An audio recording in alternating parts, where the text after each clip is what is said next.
The Monday American is proudly part of the Podcast Advocate Network. To find out more, visit the website at podcastadvocate.network. This episode of the podcast is brought to you by The Three Brothers. The Three Brothers is a book by Stephen E. Marantelli, who is an Australian author and American history fanatic, I would say historian. He wrote this book about the founding of Australia's democratic institutions and how Edmund Barton, the founding father of their democracy, looked so fondly on George Washington and America's beginnings. You can find the book on Google, Amazon, or you can click the link in the show notes. Once again, it is The Three Brothers by Stephen E. Marantelli, and it's the only book I've ever read that is history with the added benefit of the twist of a mystery alongside it.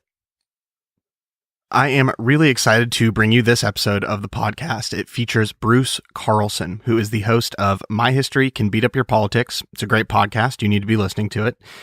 He joined me for a great conversation on the rise of executive office power and the Nixon-LBJ dichotomy that helped create it. I thought it was a great follow-up, given the Vietnam series was the last thing that was published on this podcast. And Bruce was a absolutely phenomenal guest, despite my own lack of ability as an interviewer. Again, I apologize for just not being the best interviewer, and hopefully that doesn't deter you from listening to a episode featuring Bruce Carlson, who is a very knowledgeable man in history and in politics, and he combines those two for a engaging conversation that I hope you enjoy listening to just as much as I enjoyed having the conversation with Bruce. You're listening to The Monday American, the show that puts the story back into history. Making history come alive, one episode at a time. The show made for the people, by the people. Visit theMondayAmerican.com to get more. Dive into The Monday American. Don't worry, we'll be gentle. So we are joined here by Bruce Carlson, the host of My History Can Beat Up Your Politics. Pardon me. Bruce, thanks for joining us. Thanks, Andrew. Great to be on.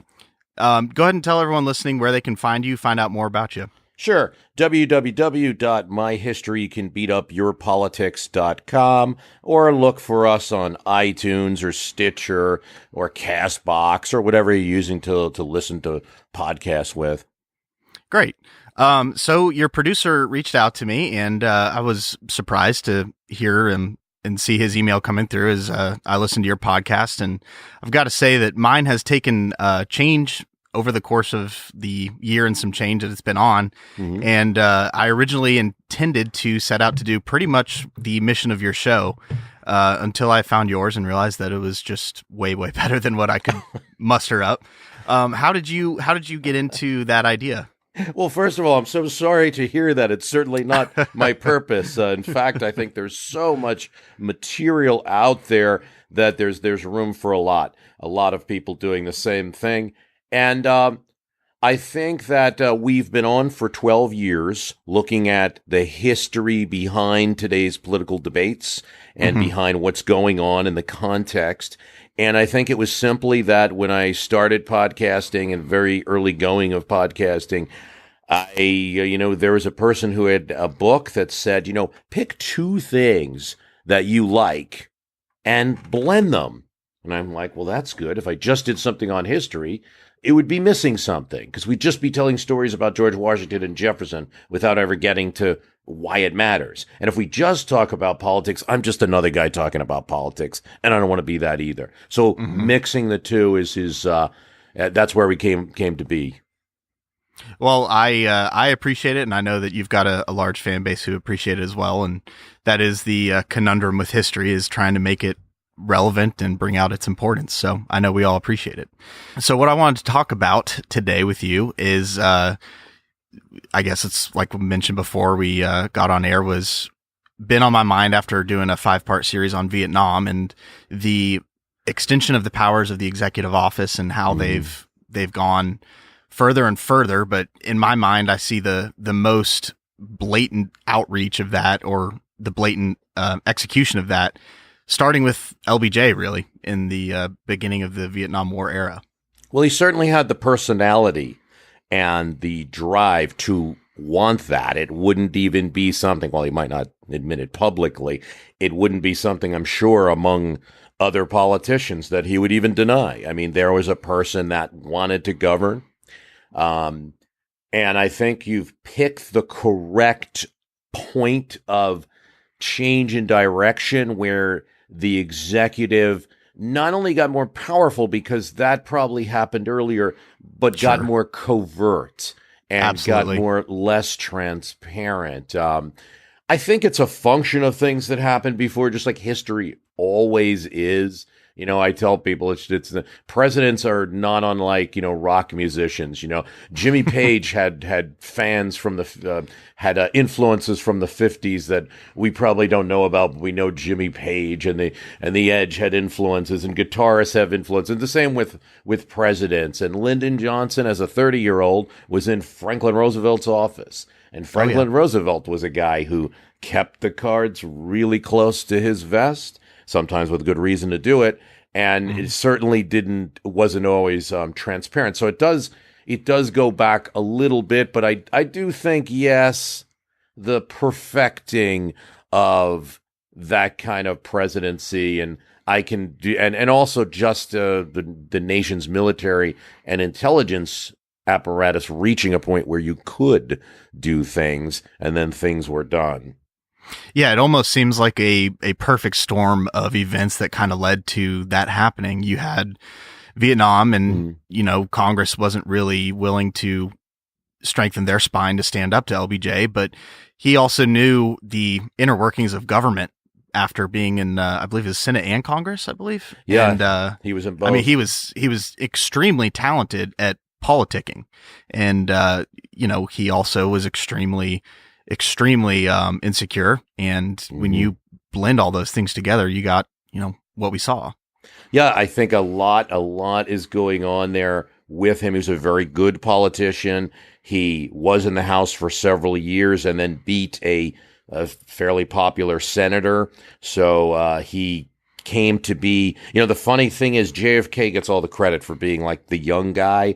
LBJ was only a few years older than he, and when LBJ got to the Senate, he was kind of the Kennedy. He was the young Democrat, but what goes with that kind of power and going from minority, he kind of lucked into getting the majority. His party won the 54 elections, and then he became the majority leader. So he had this position as minority leader that people didn't want, and then he turned it into majority leader, which was became the most powerful Democrat in Washington. And as you say, learned to operate the levers of power well, and wanted to be president, got the chance to be vice president, to get even close to the White House, even though he didn't always see eye to eye with the Kennedys, and then became president upon the assassination of JFK.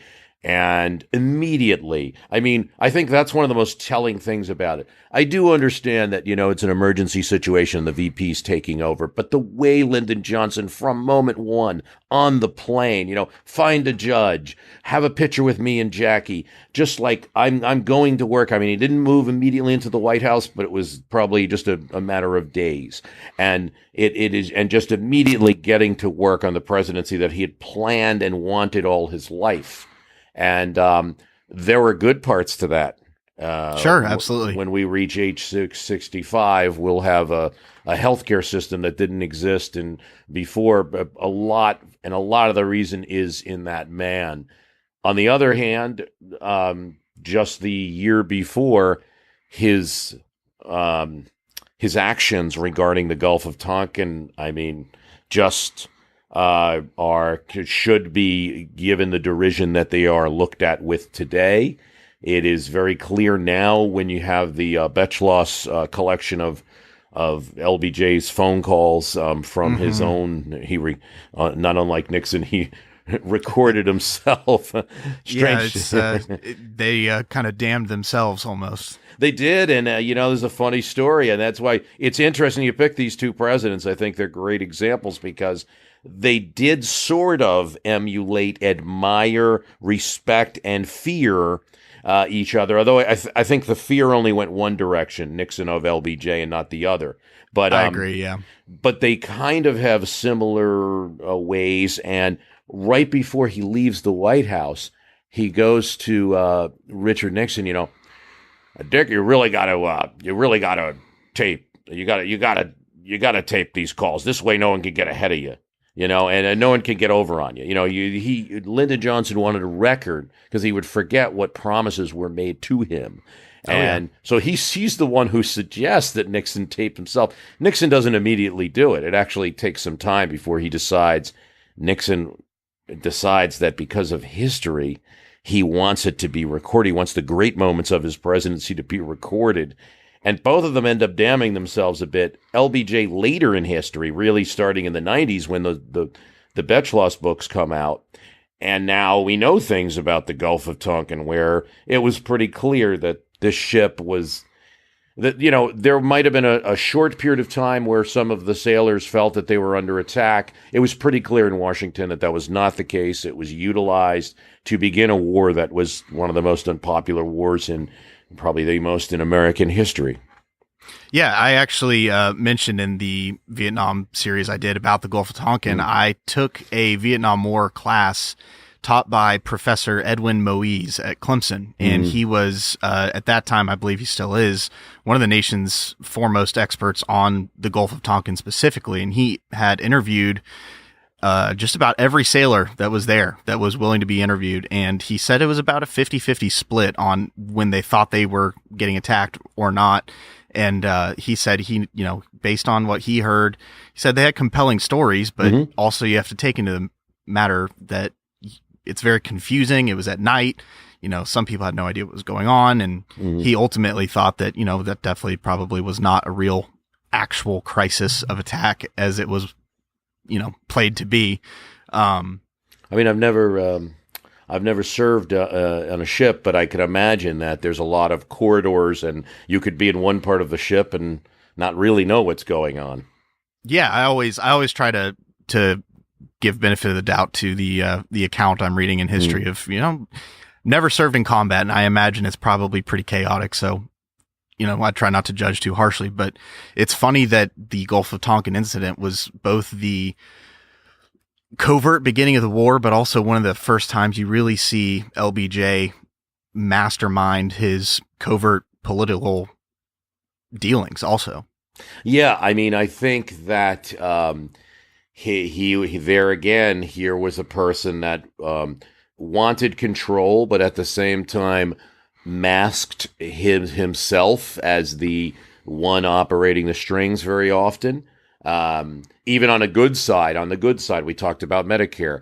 He was just as involved in something like that, but always made sure that there was like a Wilbur Mills, the congressman, the Ways and Means, who was putting forth the legislation and not televising to the world that he had had a meeting in the White House deciding every aspect of Medicare, some of which survives today, the Part A and the Part B, that dealing with hospitals and physicians, respectively, that he created in the office. And it was the same thing with these type of actions, where he was controlling a lot behind the scenes. And, I think it speaks a lot to our time, because you look at Tonkin, and like you referenced, the sailors in the event might have been 50-50. It's so important for leaders. Leaders need to be calm. Leaders need to be the ones to seek fact. You can forgive the sailors on a ship for either getting it right or not getting it right, but it's up to those in Washington to not to panic, to lead. And so it's so clear that given that approximate set of information, Lyndon Johnson was more using it to get more authority to pursue actions in Indochina that really had terrible consequences. Oh yeah, one of America's longest war. What do you think are the steps that led him to go? Because you can almost look back and see that he didn't go all in at once. He didn't want any part of Vietnam. He wanted his great society. He didn't go full bore into unconstitutional wiretapping and surveillance and just flat out lying. He did it gradually. what do you think are the biggest reasons why he escalated that? Do you think it has anything to do with his distaste for being in that war at all? Right. I don't think certainly Lyndon Johnson's ambitions were much more on what he could achieve on the domestic front. But there was a real fear. All politics from the 1940s to the 1950s into the early 1960s, all politics, particularly if you're a Democrat, is based on the threat of being accused of being anti-communist. And Lyndon Johnson never wanted to be a red. He came from the South. He came from a state of Texas where there was quite a bit of that going on. He had an enormously difficult, he did win his campaigns as a senator by hook and by crook. He did win his campaigns, and he was somewhat popular in his states. The 1960 VP contest, or that election where he ran with Kennedy, was enormously difficult. There was tremendous resistance in Texas. There were conservative groups, not unlike some groups that you might have out there today, that were just harassing him and his wife. And he knew how to counterattack and exploit things like that when he got attacked. But that's a story of the 1960 election that doesn't get told, and that how Lady Bird was harassed in Texas and in South Carolina. But the reason I bring it up is that you just see the kind of pressure he's under to never let the other side think that he's anti-communist in the least. There's also, for both he and Kennedy, a strong message from a very popular president, Dwight Eisenhower, not to give up 1 inch. And Eisenhower gets off the hook, I think, sometimes. I think you're right. You were right to pick these two presidents, but I also believe that someone like Ike, even though he's a nice grandfatherly figure, Bay of Pigs was developed under his watch. I just Absolutely. had an author on, Stephen Hitchcock. He was on my program, and William Hitchcock. He was on my program, and he said that he believes that Eisenhower would have completely launched the Bay of Pigs. He might have done it more successfully even. He wanted to overthrow Cuba. They overthrew the government in Iran. He had no problem doing things like that, but he was more of a grandfatherly figure. Kennedy was very afraid of any criticism from Eisenhower. So was LBJ, not just Eisenhower, but all the Republicans. So it was that fear, I believe, that led him to want to continue to escalate, and that just nagging problem of being president. And you think perhaps a few more troops will do it. One more show of force. This is what your military generals are telling you too, at least initially. One big show of force. So just send a few more and a few more. And he got caught in that. And then he never wanted to back down one bit, even in his years in retirement, that anything he did on Vietnam was wrong. Absolutely, yeah. And I mean, I can't imagine going through that level of scrutiny, even just for local politics. The United States president, the first time when television is coming around and politics are on TV, I think it was Kennedy with the first color TV, colorized debate, if I'm correct on that. Kennedy, yeah. Well, the first televised debate. First televised. It was black and white, but it was that's right. First Televised debate. And all those things coming together, just like I said, perfect storm. And also, sorry, I interrupted. No. It's fine. I was just going to reference that was one thing that Lyndon Johnson cut out. No debates in 1964. He didn't want that. He's not the. He gives off a pretty ominous appearance. One thing I thought was interesting when I was doing all the research for this series was how it almost seemed like he obviously was getting the information he wanted to get from the funnel up to him, but how the lying started from the ground in Vietnam and went all the way up. So by the time that it got to LBJ, they almost were just ignoring reality and just using confirmation bias to make their decisions. Yeah, I mean, I think Vietnam taught America an awful lesson about, what we can be when we put things on autopilot and maybe follow one kind of principle and not look at the realistic situation on the ground militarily. We were usually better than that. I think, there was enormous criticism of the War of 1812, and that a country like America, that the eagle would attack someone, was just or declare war on someone. So that was a horrid idea at the time. But other than that, there's always been a little bit of a Washingtonian view of foreign policy, that when we do get involved, it's for good reasons. And we get involved in realistic situations. Woodrow Wilson kept us out for a pretty long time, until the war was almost over. World War II, you can't see a way out of that. We were attacked and had to get involved. But in Vietnam, I think you referenced it. It was unwinnable. It was clear. This is another thing that's elucidated by the Lyndon Johnson phone calls, that he just knew there's no way we're going to win, and he still had to continue. And by the way, that continues into the next president, and that's really the same situation. That's why I chose the two of them. Yeah, I had the same situation with Richard Nixon. It's almost like, in fact, I tend to believe, had Lyndon Johnson been able to get a third term, I mean, right at the end there, he was trying to get a deal cut, and it was only because of the election and Nixon, some interference that we now know about from a Nixon aide, that there wasn't a peace deal brokered. So I think that actually Vietnam then becomes this kind of poison that just extends into the next presidency and affects him in the same way, that at a certain point, we now know from the Butterfield, Alexander Butterfield, who is the person who arranged the taping system and then revealed it to Congress during the Watergate hearing. Mm-hmm. He also has in his possession what we now call the Zilch memo, where Richard Nixon basically admits that all the bombing, which was the key part of his contribution to Vietnam, that he would start bombing not just North Vietnam, but also Cambodia and Laos and other places, try to cut the supply lines was the theory, but in doing so, expanding the war. That he knew from this memo that we were achieving zilch, and yet it was effective for politics. And so he continued and continued. And Butterfield, one of the things that he just to this day dislikes Nixon for is that. And it just doesn't seem as a very moral man. But to me, it's very similar. You have both these presidents really going through, for Lyndon Johnson, his first full term, and for Nixon, his first term, not being able to end Vietnam.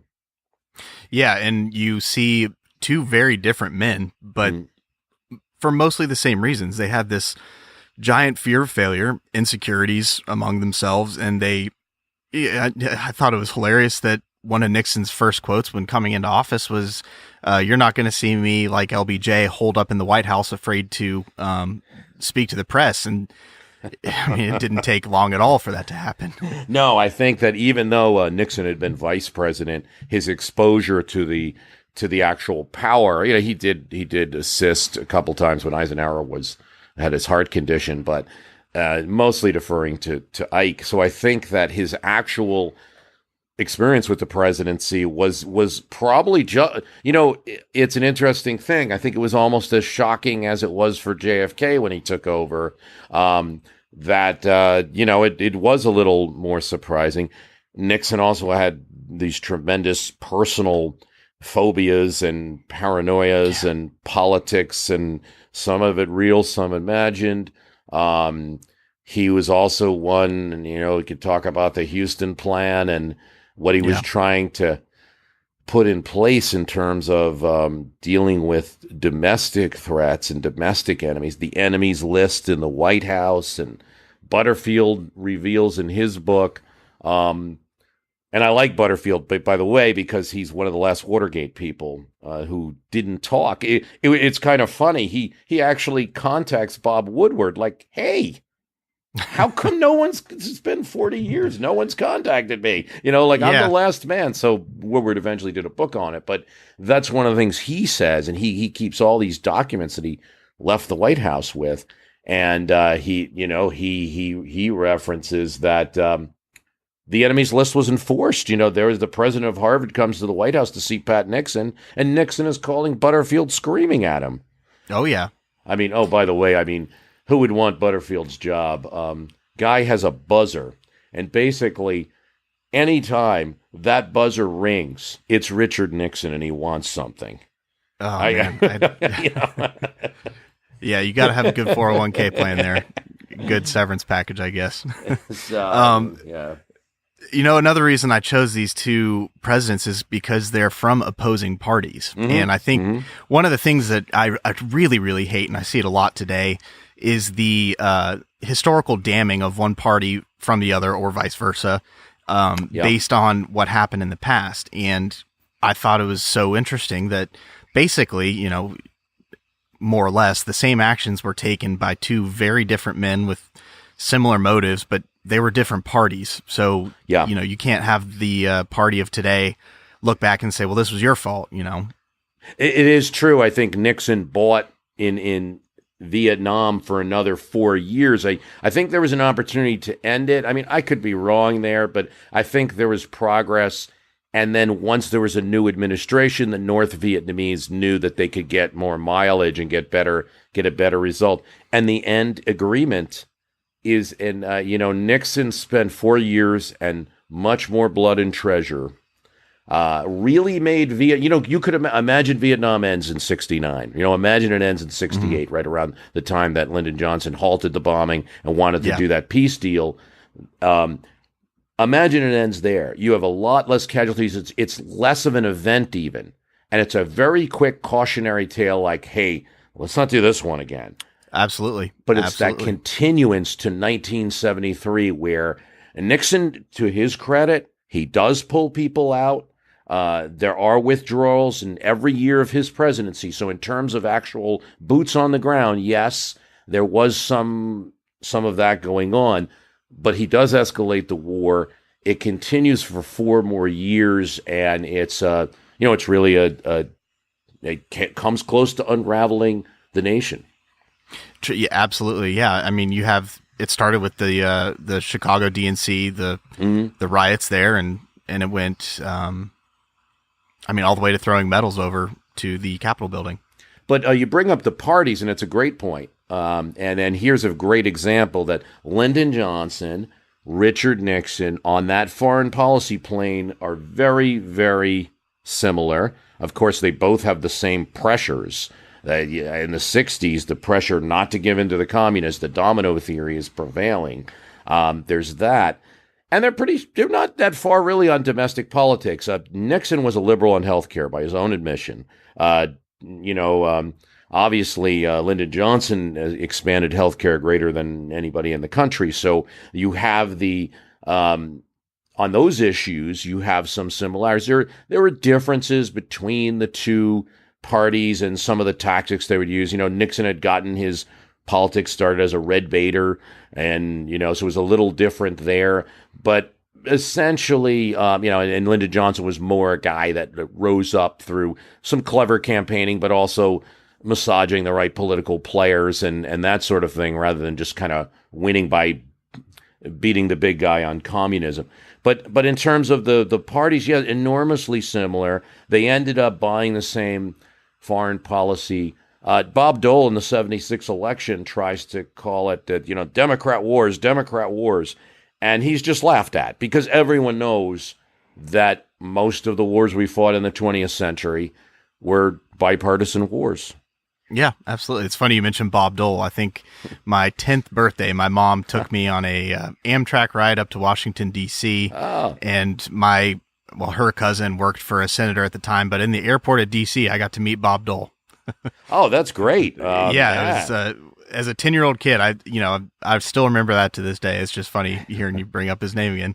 But yeah, I think it's very interesting, the dueling parties aspect, and they certainly were different parties back then, and as they are now, to say the least. But that's why it fascinates me so much with this era, with all the change going on domestically in the 60s, and then you have, like you said, the poison of Vietnam affecting both parties, and it led to a resignation, bowing out of the race for LBJ, and eventually Watergate for Nixon. Mm-hmm. That's and right. All the while, there were some seriously troubling overstepping of powers going on by both men. in both parties. Absolutely. And you're right to bring up that in both cases it led in political tragedy, resignation, and in effect a resignation for LBJ. I now have some evidence that I tend to believe now that LBJ, though he made that speech in early '68 after Bobby Kennedy's assassination and leading to the Democratic Convention, there is evidence that he was trying to, in much the ways we describe, operating in the quiet with other actors, including even somebody in the memos who they haven't been able to identify, made an attempt to perhaps get the nomination in '68. They made a few phone calls, definitely called Daley, the mayor of Chicago, to see some feasibility. And for a number of reasons, his own safety in Chicago during that convention, and some political reasons, it was not possible. But that's where I think his head was. But yes, he in effect resigned, and so did Nixon. Had resigned many times. He made that press conference. You don't have me to push around anymore after he lost the '62 gubernatorial election in California. And then Watergate caught up with him. And I think Watergate is definitely a function of the bitterness that Vietnam brought. I mean, no doubt in my mind. Yeah, that's a good way to put it. Yeah. That's where the plumbers came from. And it seems like it was just a gradual ramping up of LBJ and his actions. And then Nixon just took it to an entirely new level and then gets pardoned. If you examine and there's differences, it's interesting because we're not going to have presidents that have been taped as much. Which is kind of interesting because everyone saw that coming.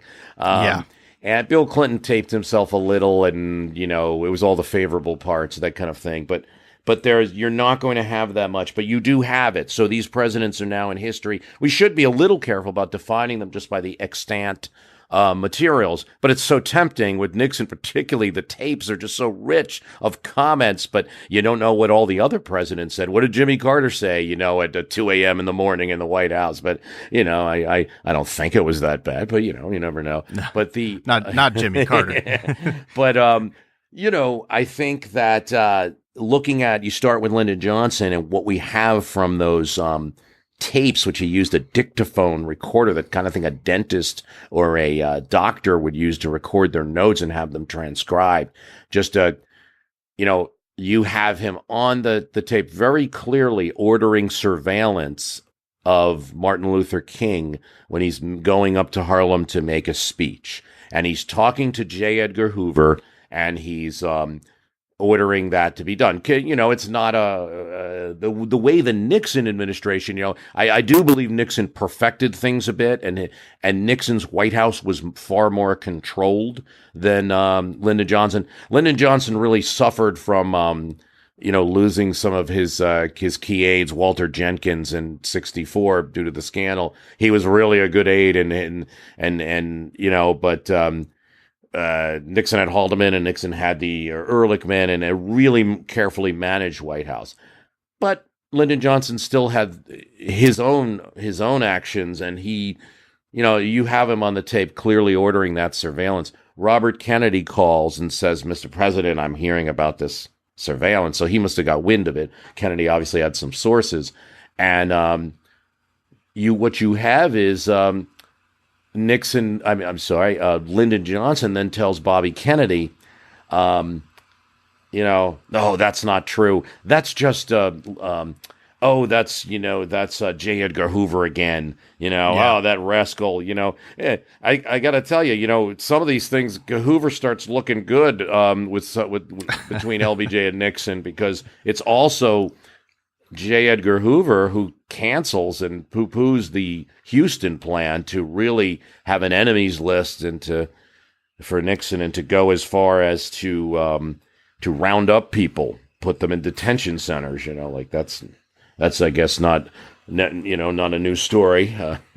True, but that was one of the most eye-opening things for me doing this, because somehow in that class and in my own reading, I missed that before, where I thought to myself, man, if you were giving a hall pass to the intelligence community to do what is necessary, and they rebuke that, that's got to be a massive red flag. Yeah, and I think that the intelligence community has that character now, had that character then. There are bad people. There are traitors. There's been spies in the CIA. Always will be. And always will be to an extent. But generally speaking, I do think that about them.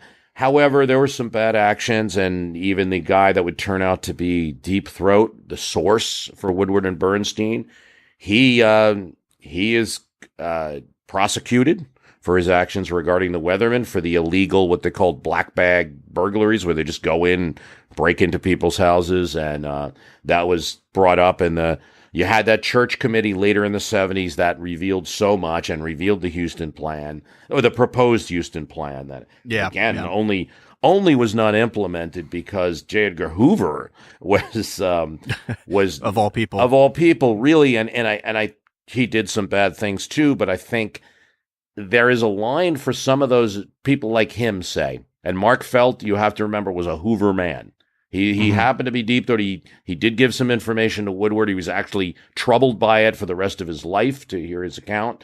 It wasn't something that he enjoyed doing, but part of the reason was I felt like he was protecting the Hoover FBI and not so much. And also the idea of a kind of what we're talking about, of how dangerous it is. Hey, it's one thing for us as the intelligence agencies to be doing these things, but put into the political hands of a president is something evil. And you do see a little bit of Felt and Hoover, when Hoover was still alive, guarding that and protecting that from happening. And then Hoover's secretary, upon his death, clears out and destroys all of like Hoover's cabinet. He had this cabinet. So we still don't know everything Hoover was doing. A lot of those records disappeared.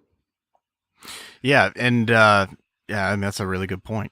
What do you make of the overall using that as the leaping stone for gradual expansion of executive office?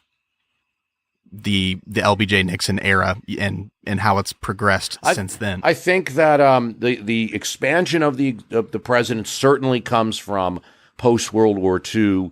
America is the leading nation. America is the superpower. The president becomes so important, but you also have the threat of the Russians and the Cold War, and the fact that nuclear war makes the one person so important. And this is a lesson that we can examine this from every angle. And I've always on my podcast tried to do that there's so many things at work here. You could do a almost cartoonish version. It wouldn't even be that cartoonish of LBJ and Nixon, just these kind of paranoid people taking all the power and doing all these bad things. And that certainly happened, and they were not transparent people. I mean, you have every evidence of that they thought nothing. I mean, there's a line of the after the government is toppled in Chile in 1973, and Kissinger and Nixon are on the tape saying, we really didn't do that much, when they had. So they're even lying to themselves on the tape. They're not transparent people. There's a lot of bad things there.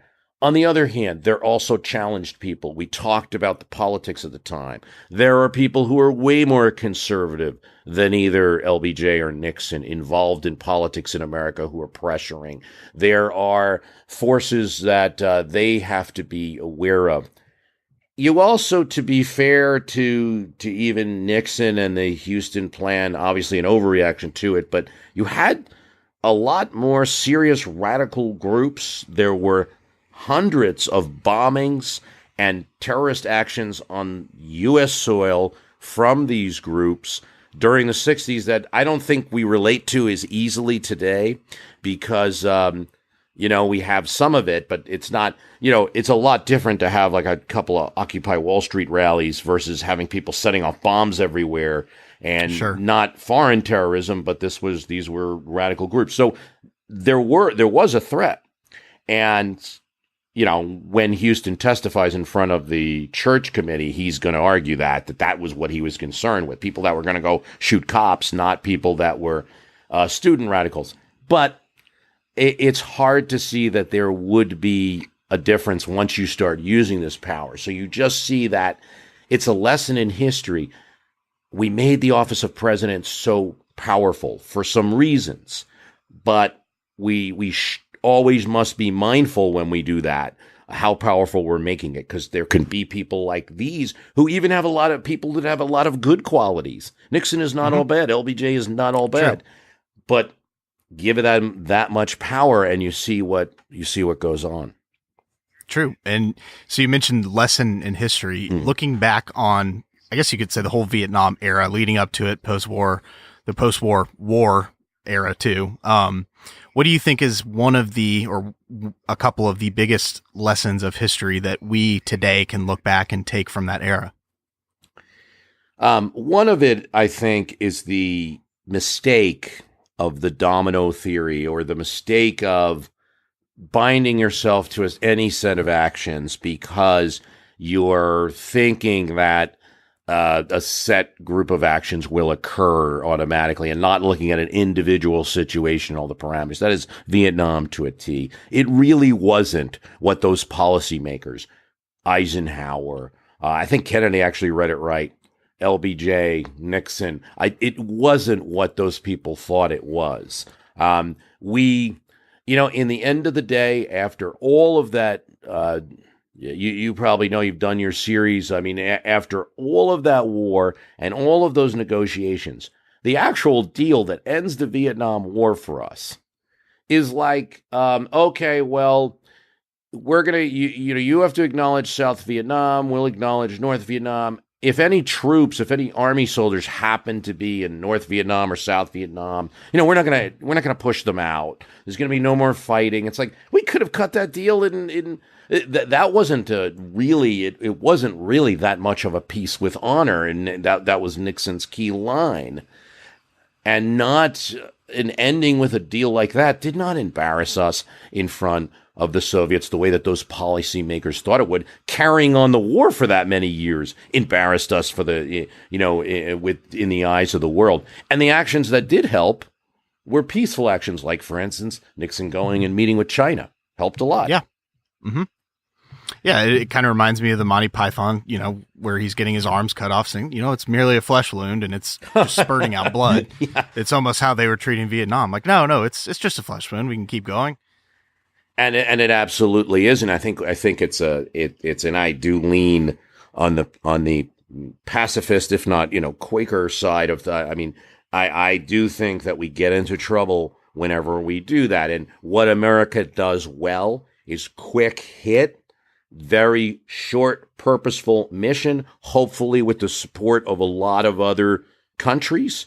And what we don't do well is lingering and, putting our blood and treasure on the line. Vietnam's not the first. We had this lesson was not learned well enough in the what's called the Filipino insurrection of 1900, really 1898, after the Spanish-American War, where we had very similar talk in newspapers of Americans dying in the jungle. That jungle was in the Philippines at that time. We just don't do this well.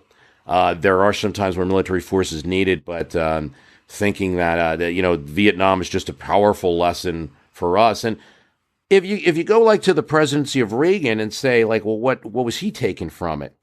Reagan in his rhetoric was saying, like, oh, we have to get back from Vietnam or this or that. But watch what he did. Very short surgical strikes, attack on Gaddafi, very short.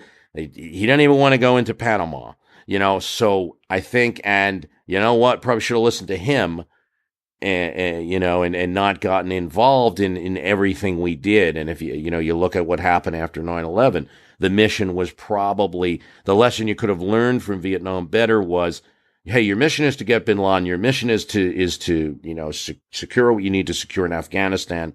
We went into Iraq, and these and the people that are opposed it are attacked the same way that the hippies in the 1960s are attacked. Oh, you're a bunch of peaceniks and all that, and that we've heard all those attacks before. But I think the lesson of history is that there's a place for thoughts about peace. There's a place for consideration of actions, not rushing to war. I don't think I could have said it any better myself. And you took the next question I had right out of my mouth with. No, I'm glad you did. I was going to ask basically what your thoughts on the current Middle East situation were given the Vietnam War, but you pretty much answered it right there.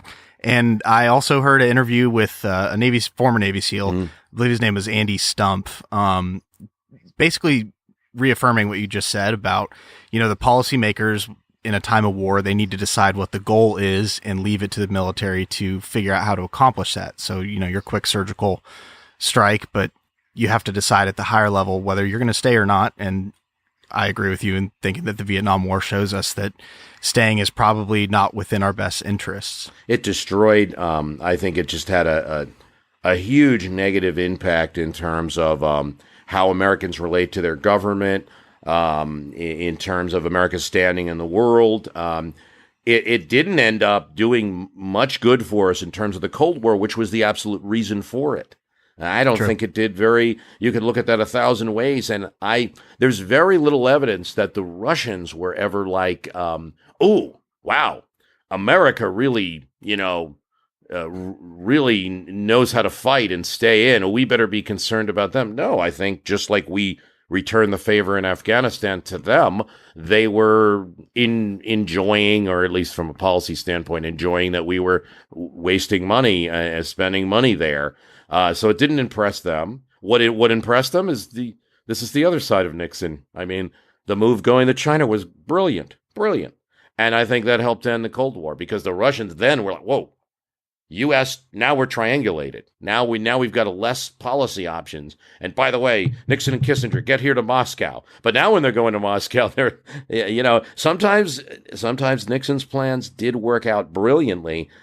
There's a historian, Robert Dalick, that makes a great point in a book called Nixon and Kissinger, which is a fascinating book about even the rivalry that even existed between those two men. Yes, they were in the same administration, but boy, they didn't always see eye to eye.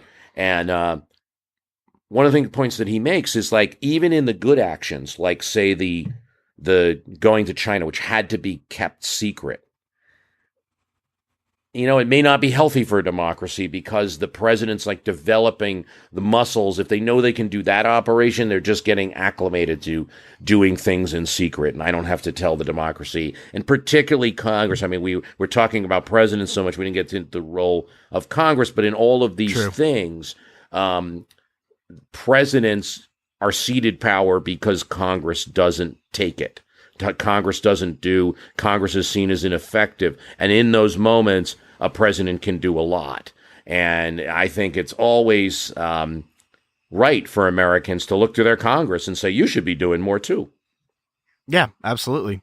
And that's my last real point. The way that this era affected government and its citizens. Do you think we'll ever get back to a point pre-Vietnam where the citizens had a much larger trust? I wouldn't say wholly trusted government, but do you ever see us getting back to a point where we look fondly on government and, elected officials? It's difficult to see that level that one might have had in the 50s that you see. I mean, I think there's more criticism out there than sometimes get reported, but yes, it's absolutely true. In the 50s and early 60s, presidents just had like really good respect. Now, they didn't like Truman, so definitely American people could turn against the president even then. Truman it was the first president to get approval ratings, and he had very low ratings. So people were getting a little suspicious of government even then, coming out of the World War II. But it's difficult to see that level of respect where you just kind of trust the president, that the president's always doing something good. It's tough to see that coming back anytime soon. I think the Republicans survive that. I think we can be more complex. We have to be. You could argue that there was a somewhat of a simpleton vision of the president of the United States back in those times, and then maybe that's Absolutely. Not sustainable. Mm-hmm. Well, yeah, I think that's well said. That's pretty much all I've got for you. I do appreciate you joining us and coming on the show and exparting your knowledge, if that's even a word, upon my listeners who are not used to a high level of sophistication such as yours. Oh, come on now, Andrew. It's been great. I'm really trying to make a point this year to just talk to everybody I can. So just reach out and find out who's doing what in podcast land, if you will. So I really appreciate the invitation to come on, and I wish you the best with your program. Don't stop. I've been doing it for a dozen years, and not planning on stopping anytime soon. So you do the same, Well, I appreciate that so much. And once again, this is Bruce Carlson. My history can beat up your politics. If you don't listen to it, that is a mistake on your part. You need to go listen to him. He will teach you quite a bit more than you thought was possible.